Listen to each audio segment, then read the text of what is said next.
Michael, because I heard you talking about journalists, and you said you are a journalist as well, and I am one, and you said we want to sell fear, and I don't agree with that.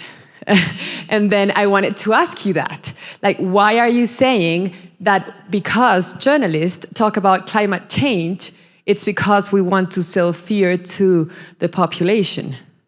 I think fear sells. So if I go and say, for example, let's take the flooding or the landslides.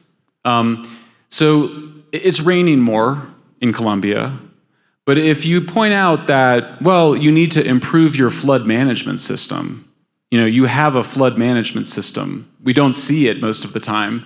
You only notice it when it doesn't work. And by the way, this happens in the United States as well. You fail to upgrade the flood management system, and you have flooding. So the solution is to upgrade the flood management system. Yes, of course, we should also move to cleaner sources of energy, but that's not as exciting of a story as climate change threatens the future of human civilization. That's a much more exciting story. You're gonna pick up the newspaper that says climate change threatens the end of the world, as opposed to a newspaper article that says Bogota needs to improve its flood management system. One of them has so much more drama, and it also resonates, and it provides a kind of apocalyptic story that has been missing after, when people move away from traditional religion. We used to have radical left philosophies offered this apocalyptic view.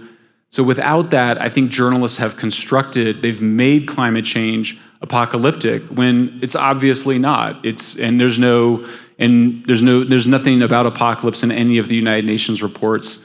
There is no mechanism for climate change to threaten human civilization. You just mentioned that this is a discourse of the radical left. So do you think this is an ideological discussion? Do you think this is a political discussion and not a scientific discussion, what we're having right now about climate change and renewables and everything?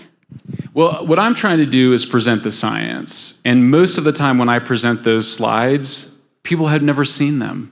That's the most amazing thing. I point out, I will tell people, in fact, I've done surveys, do you believe that global carbon emissions actually went down over the last decade? Most people don't believe that. If you say, are fewer people dying in natural disasters? Most people don't believe that. So these two basic facts, what is the status of global carbon emissions?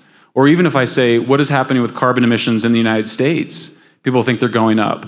I bet if you ask most Colombians, they would think that your carbon emissions are going up. And you'd hear I showed the data that show that your carbon emissions have gone down and per capita emissions have gone down. So the basic scientific facts are not known by the public. At the same time, 30 to 50% of the public at a global level says that they think climate change threatens human extinction.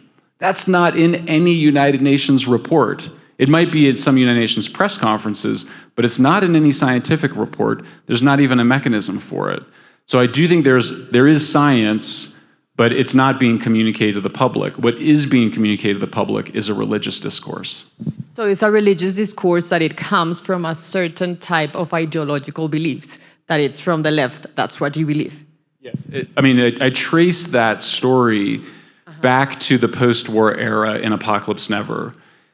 And by the way, it's translated into Spanish, so you can read it. But basically, it starts after World War II. There's sort of a new Malthusianism. It really takes root, particularly in Europe and North America, but at the United Nations. And it's fear of overpopulation is what it was. And it was also tied up with fears of nuclear weapons. Well, when the Cold War ended around 1990, all of that desire for an apocalyptic story goes into climate change. Some of it went into Y2K later, and then some of it went into the Mayan apocalypse, which you might remember, that was in 2012. But for the most part, climate change has become a vehicle for the expression of apocalyptic views. So we're talking about climate change, and right now, actually today, COP27, it's ending in Egypt. And here in your book, in No hay apocalipsis, there's no apocalypse now, it says in your bio that you have been fighting for a greener world for decades, but you have a different view on how to fight climate change. And what's that view then? For example, Colombia. We have our president right now that it has that on its discourse. So how we should fight climate change, in your view, if it's not on how it's being done right now? I mean, the most important thing is to protect people from natural disasters. So I mentioned the landslides, the floods. That's preventable. You need to maintain your flood management systems. You should have construction standards for buildings. Nobody should be victimized by flooding or landslides.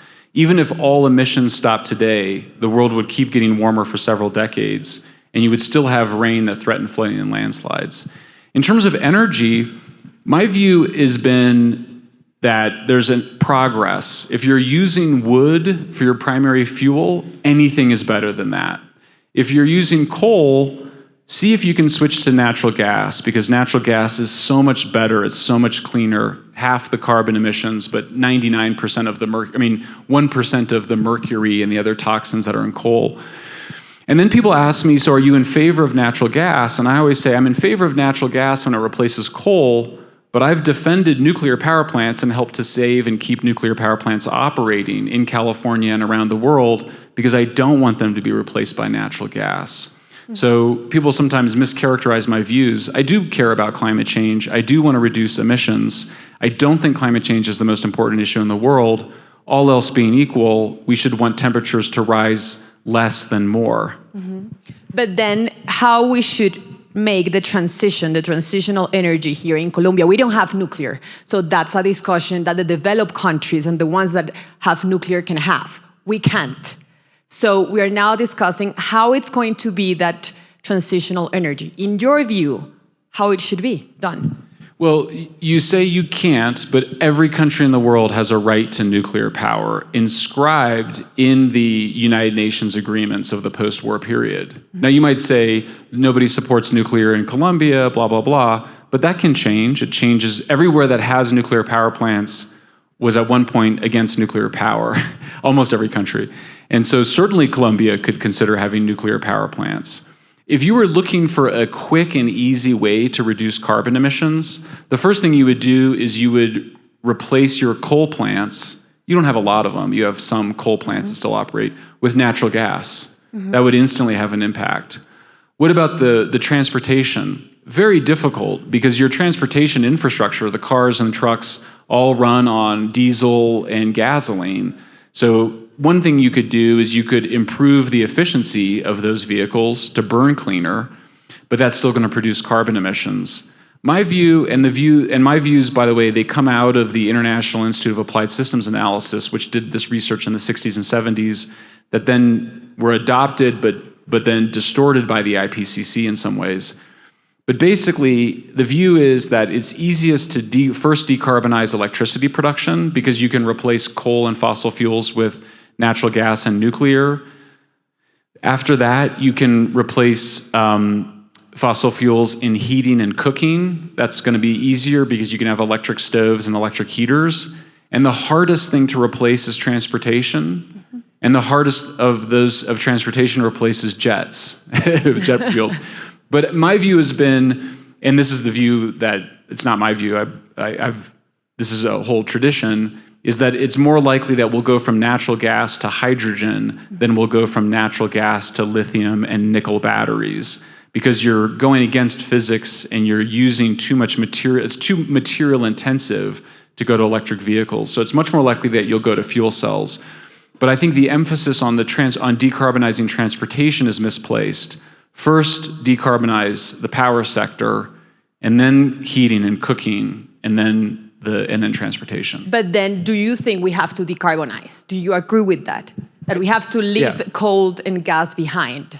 Yeah, I mean, eventually, I think you are doing that. I mean, you may have seen, I put up a chart showing that decarbonization of energy has been going on since the 1800s. So just going from wood to fossil fuels, you're decarbonizing. Okay. Going from coal to natural gas, you're decarbonizing. What I disagree with is that renewables are going to be where you go when you decarbonize. I think that where you go is nuclear and hydrogen, because renewables, for the reasons I mentioned, the fuels, sunlight and wind, are too energy dilute You need energy density to be cost effective and also to protect the natural environment. So I don't think that solar panels and wind turbines are where anybody is headed. Certainly, I mean, and I think Europe proves that. And how do you have that conversation with the government?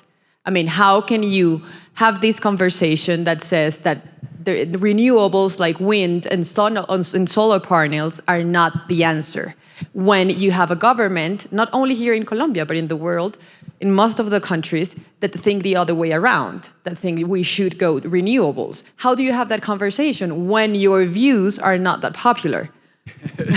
Well, mostly by writing a book like this, showing slides like I just showed.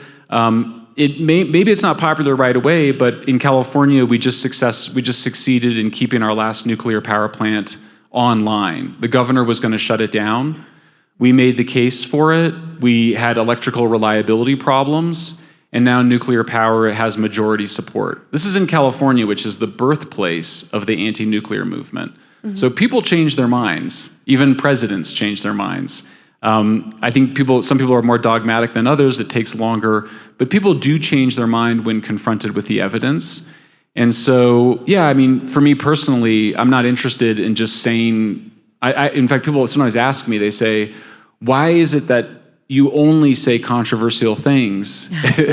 And the answer is, why would I say something that everybody already agrees with? If I have a lot of conventional views, but they're not important for me to express. It's important to express the unconventional views that I think people should consider, and that I think are the views that we need to consider. But there's people here from the oil and gas industry that are listening to us right now. And these people are the ones that have the conversation with governments, with institutions that don't think that way, and that have to, in a certain way, defend the industry, the oil and gas industry, how they should handle and manage that conversation with the data that you just gave. Yeah.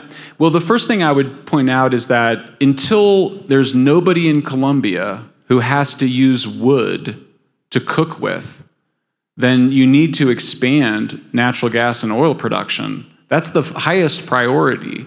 You know, when you interview women who cook with wood fuel, and I've interviewed hundreds of them, they're breathing toxic smoke, so that's part of it. But when they get LPG or natural gas to cook with, it's like liberation because they can go do something else. So it's a human rights issue, it's an environmental air pollution issue, it's a women's liberation issue. That should be the highest priority. That should be number one priority, I would think, for the country. You've made a significant amount of progress, as I showed. I think it's probably, what did I hear? Is it 10 or 20% of Colombians still use wood as their primary cooking fuel? So make that 0%. That should be the highest priority. And then phase out coal. You know, coal, there's no reason for Colombia to be burning coal for electricity. You've got abundant natural gas resources. You've got offshore gas resources you need to tap.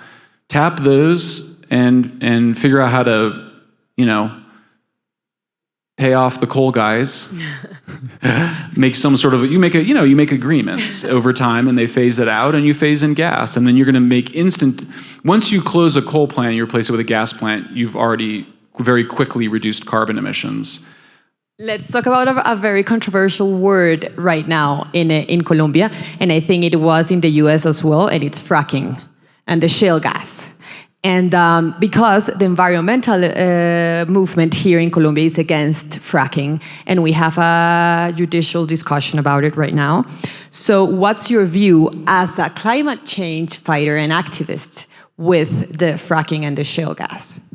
I mean, fracking for gas in the United States is the reason why we reduced our carbon emissions more than any other country ever in the history of the planet. So I changed my mind about gas because of that. In 2011 and 2012, when it was obvious that natural gas was replacing coal, that was when I publicly changed my mind and said, when gas is replacing coal, I'm in favor of it.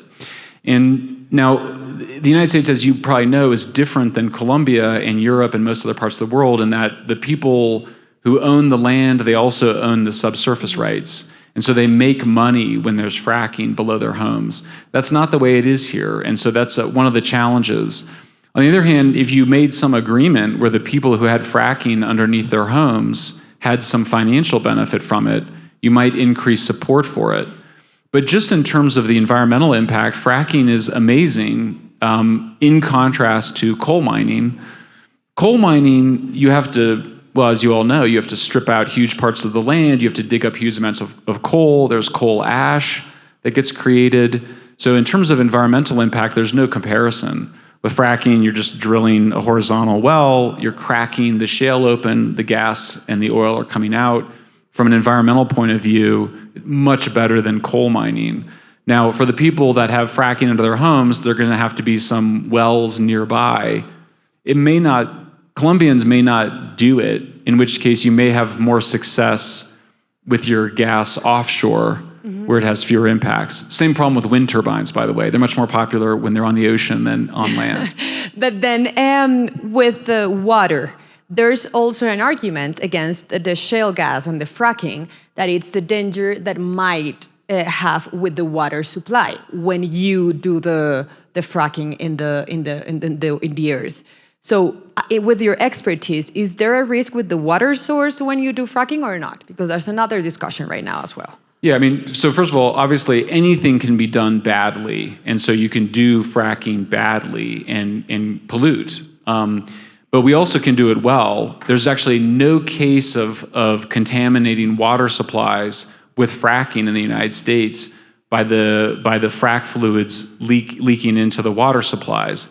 There was some problems with the disposal of the frack water after it was used. In other words, it was just being kind of dumped carelessly above ground, and then it can leak into water supplies.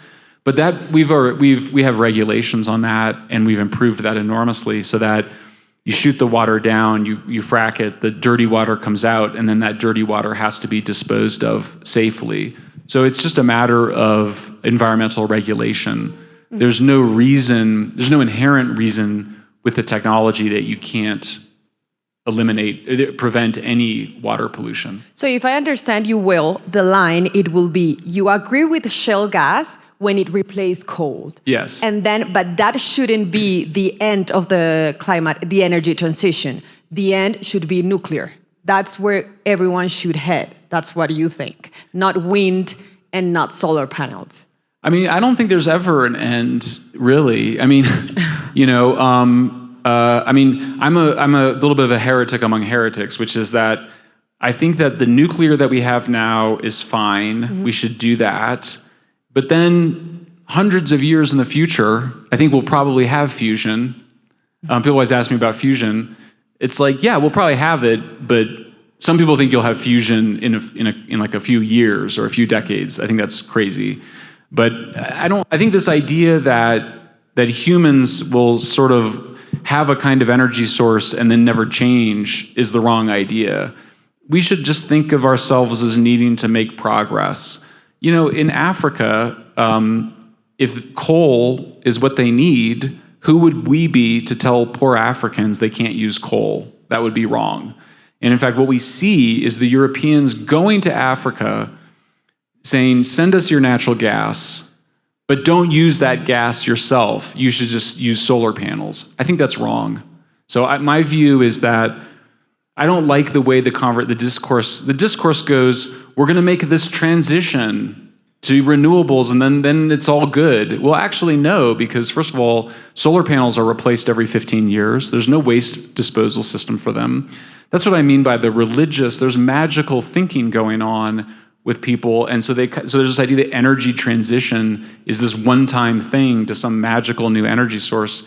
It's never going to be like that. You'll move to, my hope is we'll move to nuclear, but then we'll move to different kinds of nuclear after that, and on and on and on into the long human future. You have an interesting view on the discourse on climate change. You just said it's not fair to tell Africans to not use coal when they need it, and we used it before. But then you said this is like a discourse from the rich nations and the United Nations to impose these things to developing nations, to control them. Can you please expand a little bit on that? And what's your view, and why do you think this climate change agenda it's it's like a discourse from the rich countries to control the developing countries? Yeah, I mean, it starts after World War II, where the concern was overpopulation. And so the idea was we have to prevent poor countries, particularly in Asia and Africa, but also Latin America, which was much poorer back then. We have to prevent them from making the same mistake we made and using fossil fuels. This was basically from the 60s to the 90s. Then we switched from overpopulation to climate change, and now we say, oh, we can't let Africa develop with fossil fuels. So you see the European Union, even Norway has been advocating. Norway, which is one of the biggest oil and gas exporters in the world, has been trying to deny Africa natural gas power plants, trying to stop the financing of fossil fuels. Why are they doing that? Well, ostensibly, it's in the name of climate change, but that can't be the reason, because if it were, then they wouldn't be demanding the natural gas for themselves. So that looks to me like old-fashioned colonialism, which is where you're basically pulling the resources out of a poor country for yourself and not leaving them with economic development domestically. But that sounds like a conspiracy theory, and we talked about it before, that sounds like the rich countries want to control us, and that's why they don't want us to use shale gas, coal, and so on. I wish it were a conspiracy theory, because then it would be secret, but it's not secret. It's heavily publicized. So we just literally had 2 weeks of it. Remember Scotland last year? Scotland, you arrived at Scotland climate talks, and they had a talking CGI dinosaur, narrated by the actor Jack Black, who said, Africans should not use fossil fuels or we'll all go extinct. That's not a conspiracy, that's like propaganda.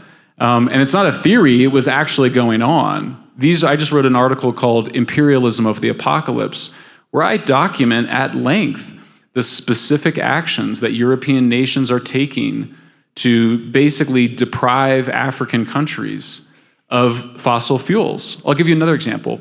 Germany last year paid South Africa $800 million to not use coal. Since then, German imports of South African coal increased 8 times. 8-fold increase. I don't know what you call that other than colonialism. I wish it were a conspiracy, because then it would be a lot quieter. Instead, it's very loud and I think very obnoxious.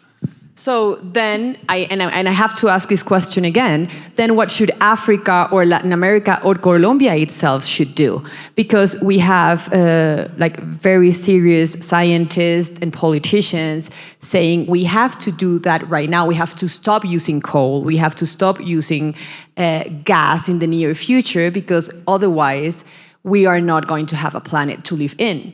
And that's what people is thinking, and there's a good evidence on other people and other scientists as well that says that's true. In your view, then, what we should do, what African countries and Latin American countries should say to the UN and to the COP27 agreements and so on. Say we are going to still using coal, we are going to still using gas?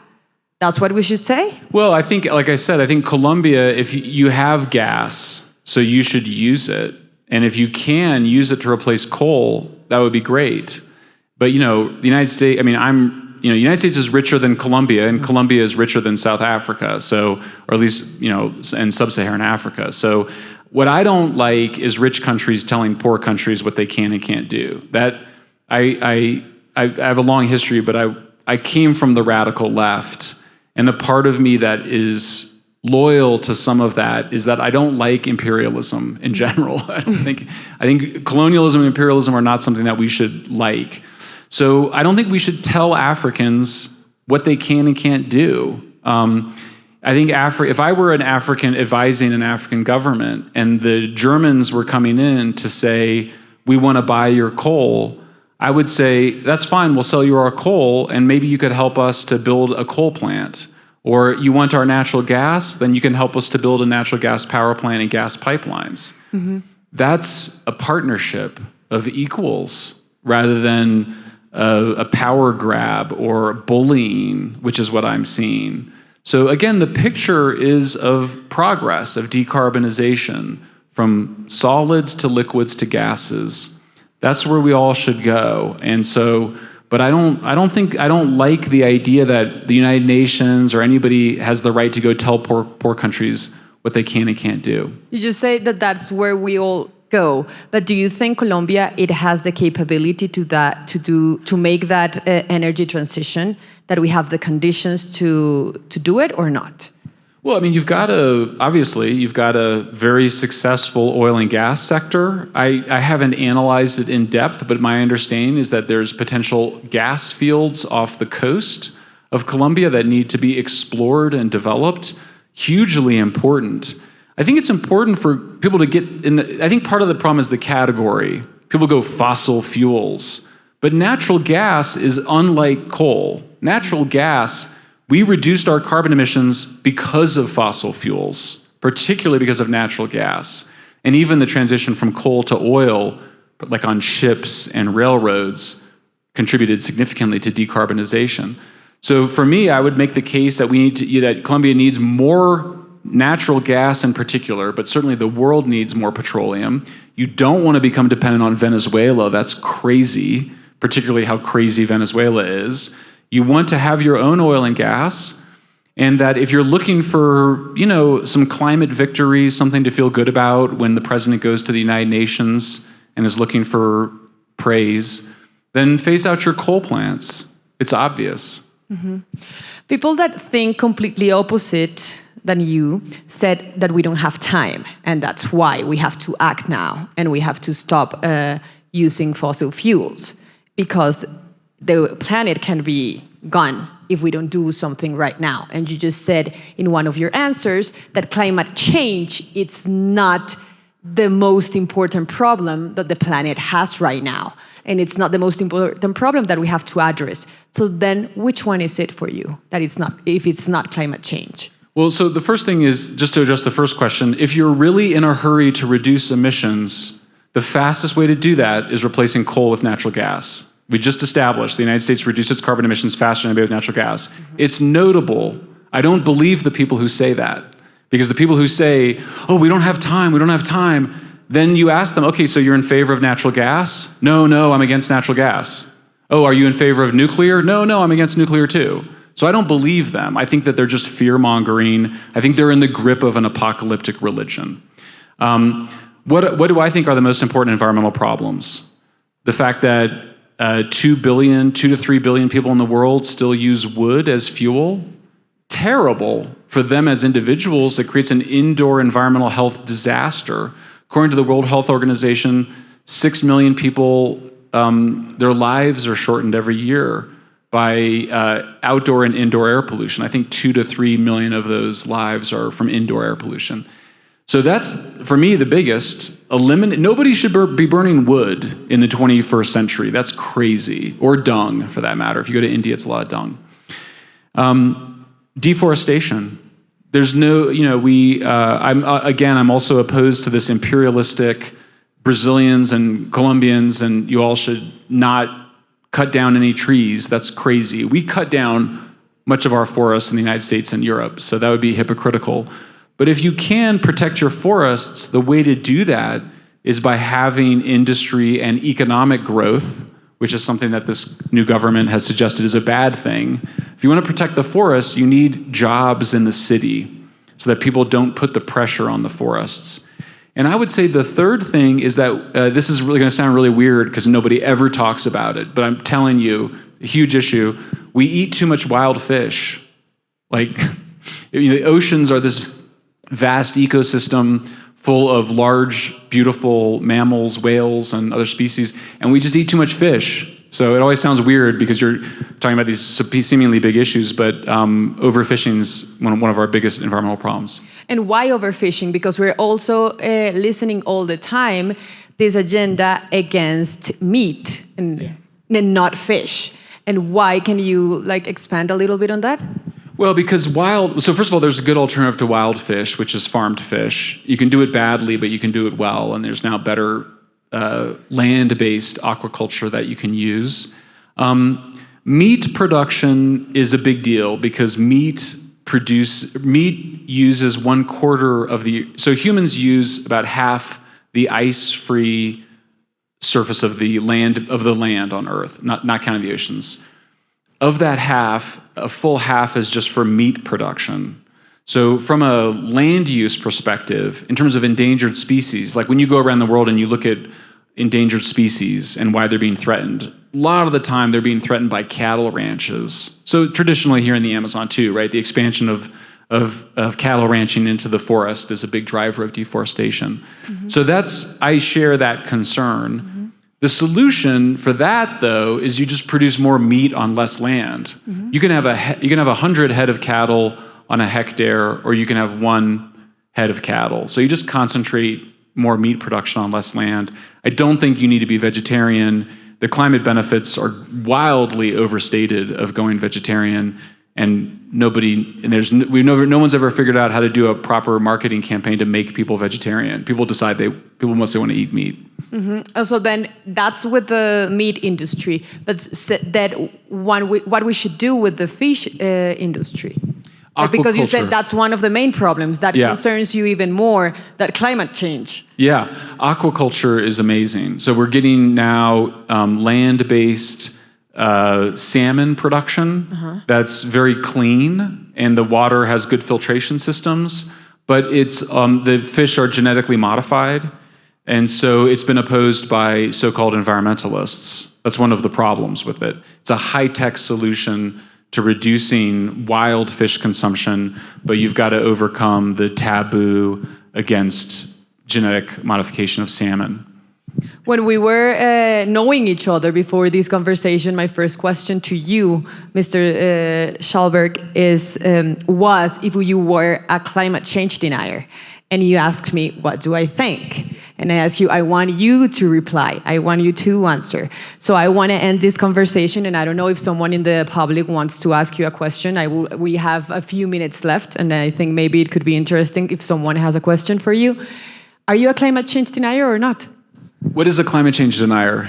A person that thinks that climate change is not a threat for our world and our planet. Yeah. Well, I mean, you heard the whole presentation. I got it by saying humans are making the planet warmer.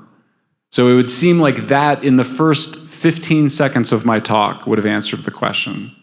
I've fought to keep nuclear power plants operating because I don't want them to be replaced by natural gas, which produces emissions.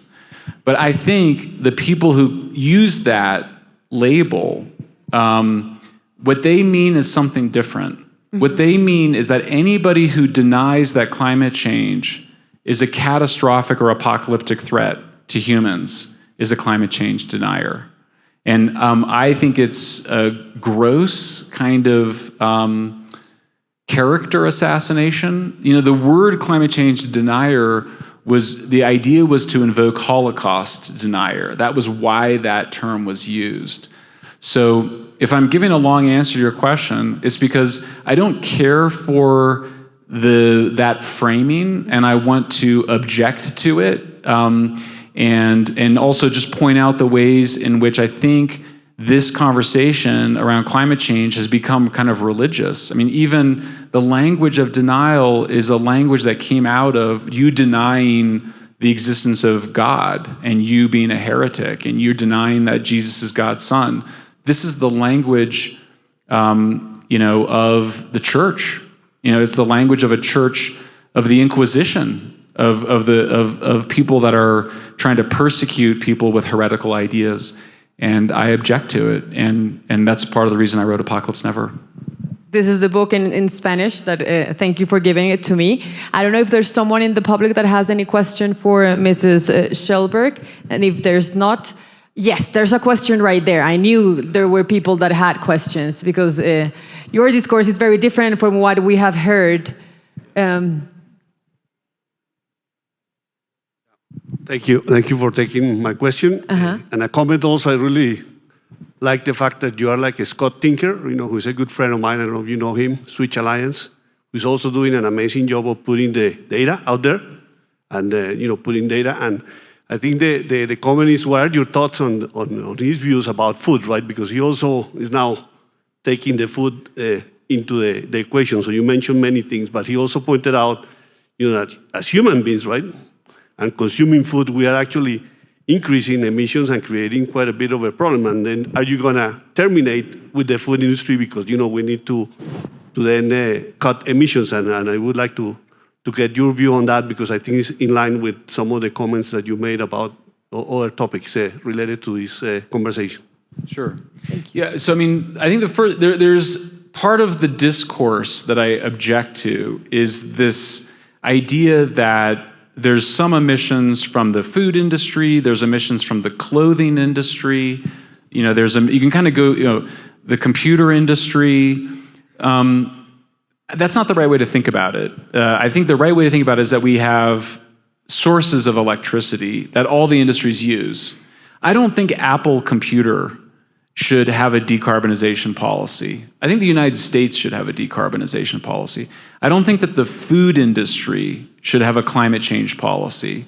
The food industry depends on electricity and transportation fuels, and they also rely on fertilizer made from natural gas. But it's not like, these are not problems that they're addressed through national policy, not industry by industry. That's the first thing I'll say. And to that extent, I'll just add, for the agricultural sector to become decarbonized, it will become decarbonized when everybody else does, as we move from from coal to natural gas in the electrical grid, from natural gas to nuclear, and then eventually to hydrogen vehicles. That's the same thing that will happen with farm trucks and transport. But in terms of the other impacts of agriculture, there's basically two. The first is land use change, which is mostly deforestation, clearing forests to make farms. That is going mostly in the right direction. We should still do better. I still think it's one of the biggest problems in the world. But the rate of deforestation has gone down because we're producing more food on less land. I showed that slide earlier that showed that the global emissions have been flat, mostly because we moved from coal to natural gas, but also because there was less land use change, less deforestation for farming. The second is from the methane produced by livestock, from cows. And for me, that would be one of those contributors to climate change that I would not worry about. I would put it at the very bottom of the list of things to worry about because it's so hard to deal with. We get natural gas that comes off landfills, and we do a pretty good job of capturing that gas and burning it off. Similarly, the industry has done a pretty good job of reducing the amount of methane gas that escapes from oil and gas production. But I think the main event is these energy transitions that affect all industrial sectors, and then the producing more food on less land. If you produce more food on less land, you're having climate change benefits, but you're also having conservation benefits and economic benefits because it just costs less to produce more food on less land than to use more land. I think we have 1 minute and a half to another question. There's someone here who wants to ask another question. Yeah, right there. Yeah.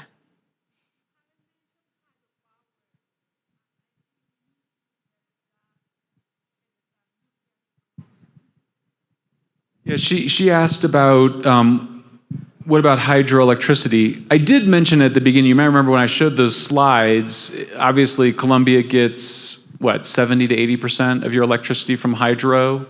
How much can you expand your hydro? I don't know.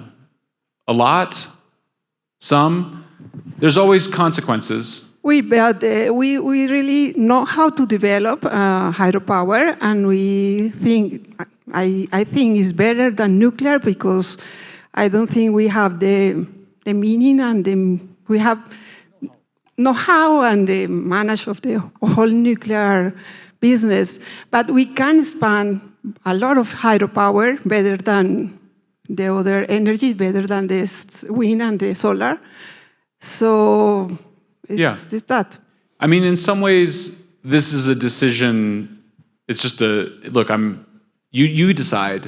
I mean, hydroelectric dams obviously have big environmental impacts, right? So much fewer environmental impacts than nuclear.